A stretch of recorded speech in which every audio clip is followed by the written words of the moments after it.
Today's hearing is entitled Energizing the Territories, Promoting Affordable and Reliable Energy Sources for the U.S. Insular Areas. We will hear from leaders and stakeholders about how Congress can ensure that the territories are able to utilize the energy resources that best suit their specific needs and desires, not just the energy resources that the Biden administration believes should be used.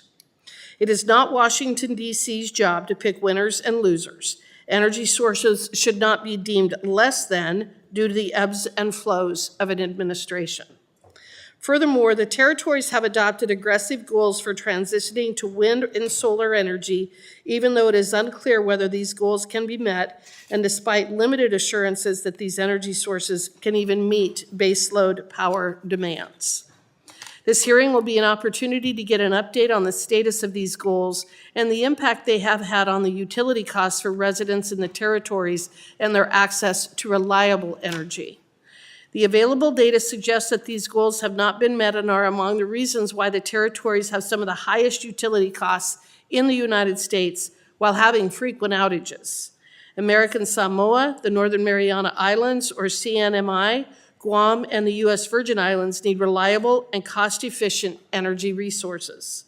Yet the Biden administration has continued to prioritize so-called renewable energy only and grid infrastructure such as solar and wind over the more reliable and affordable liquefied natural gas, coal, and baseload power options. Several federal grants and loan programs showcase this preference. OIA's Energizing Insular Communities, or EIC program, was created to, quote, provide grant funding for energy strategies that reduce the cost of electricity and reduce dependence on foreign fuels, end quote. Utilizing natural resources while ensuring American energy is readily available for economic and security needs is not limited to so-called renewable energy, yet the Biden administration seems to believe so. EIC grants have been provided to American Samoa Power Authority for electric vehicles, to Guam for a 100% renewable energy study, to CNMI for solar photovoltaic systems, and to the U.S. Virgin Islands for battery electric vehicles. This snapshot shows the hyperfixation on so-called renewables by the Biden administration, a hyperfixation that comes at a higher price, and also sacrificing reliability. The U.S. territories are often subject to severe weather incidents, which pose a threat to infrastructure reliant on solar and wind energy. In Guam, the 2023 Typhoon Malwar ripped solar panels from rooftops, leading to thousands of people being without power for over a week. With U.S. military bases in Guam and the planned reopening of the U.S. Air Force Airfield in Tinian, reliable energy sources are necessary for our military capabilities. Reliable energy sources are necessary for those that reside in these territories, and the well-being of those who reside in the territories should not be decided on by bureaucrats in Washington, D.C. The insular areas deserve self-determination and federal policies that do not promote energy poverty. Thank you to the witnesses for being with us today. I look forward to today's discussion and seeing how we can promote affordable and reliable energy sources for the territories.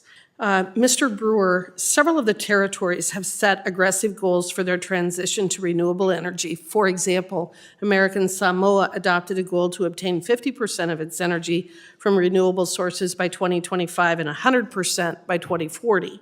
Guam is also targeting 50% so-called renewable energy by 2035 and 100% by 2040, CNMI 20% by 2016, and the U.S. Virgin Islands has a goal for 25% by 2020, 30% by 2025, and 50% by 2044. Mr. Brewer, are these goals being met for transitioning to these so-called renewable energy resources? Have the territories been meeting their goals in terms of using 25 or 50 or 100% of so-called renewables by a particular date? Thank you for your question, ma'am. I believe at this point, I don't have the numbers exactly in front of me, but I do know that a percentage of the, as you noted in your question, that they are a percentage of their needs, their energy needs are being met. A percentage, through- but yeah, you don't know what percentage? I would have to get back to you about the exact percentage at this time. Okay, and you what don't know- exactly they do. And you don't know if they're on track to meet their goals? I would need to get back to you on that. Mr. Stein, as we see from both Mr. Fleming's and Dr. Guanel's written testimonies, the cost of this transitioning to wind and solar is extremely high. And at the same time, the territories have set these extremely aggressive goals to transition, in some case, to 100% wind and solar within the next 20 years. My first question for you is why aren't they just doing it now? Why do they have to wait 20 years if this is such a great thing and they're going to be able to meet all of their needs and demands? Why wait until 2040? Why not just do it right now? Well, there's a lot of factors that go into it. And first of all, the actual construction phase of both wind and solar is quite expensive, and it takes a certain amount of time. There's environmental restrictions on things. For the islands in particular, shipping costs are huge for getting some of these. Like if you want to build a wind turbine, that's a very large piece of machinery. So the timelines for this, even with unlimited money, you have a very long timeline. And obviously, I don't really think that even on a 20, 30-year timescale, it's actually physically possible to achieve this. But it's certainly, to even try, it takes a very long time. So have you ever seen any state or territory that has managed to transition to mostly or completely renewable energy? Well, the key is defining what we mean by renewable energy. If we're including hydro in that definition, there's quite a few states and quite a few countries that have achieved not truly 100%, but in the 80s to 90%. But that includes hydro. Right, that's including hydro because that's doing the base load work. If you're talking about just wind and solar, there are very few options. I know that Iowa and South Dakota have very high penetrations of wind. In Europe, Denmark, I believe, is the only country that has surpassed 50% with wind and solar. But in all three of those cases, they are connected to large continental grids. They've got neighbors that have a lot of water or nuclear power generation. So they have the ability to import on days when the wind's not blowing. So, one of the things that has always just puzzled me about this discussion that we've been having with renewables and the amount of money that is being spent on what I would consider an astonishing boondoggle. What I'd really like to see is I'd like to see a community be a pilot project for us. Let's just pick Boulder, Colorado, for example.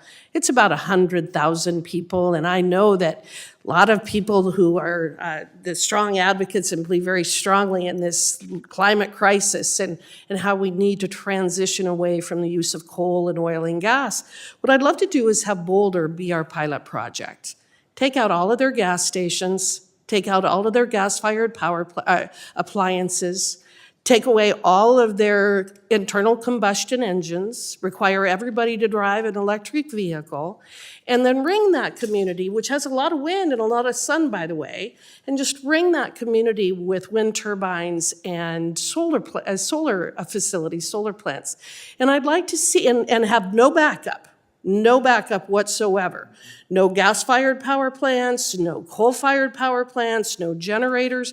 I'd love to see a community like Boulder with 100,000 people be our pilot project. Mr. Fisher, do you think that that's something that is feasible in the next 10, 20, 30, 50, 75, or maybe 100 years, where we would have a community like Boulder give up all access and use of fossil fuels and go solely to wind and solar as their energy supply? So that's an excellent question. I would like to see that experiment play out myself. But I have to admit, the amount that you would have to overbuild solar and wind resources to have anywhere near 100% reliability would be astronomically expensive. And in fact, I'm not sure what the geographic scope of your circle is there, but I don't think there's even geographically enough space to do that. Well, don't you think we ought to try something like that before we try to impose it upon 330 million people in this country? Yes, I think that's part of the problem is we don't have a very good experiment. We're sort of mandating our wish list instead of working through problems as they come up. I think one great example is it is true that the marginal cost of solar is very low, But when you consider integration costs and balancing costs and things like that, it's actually 3 or 4 times more expensive than you would expect if you just looked at the LCOE figures. So the cost impact too, that's something that we have to consider. And there's also a trade-off with reliability. So even if you have a very low-cost system, is it reliable? It's incredibly hard to do both. And then to add the extra layer of sustainability or environmental consciousness, all of that is, it's incredibly difficult. So it does take some careful experimentation, as you've said.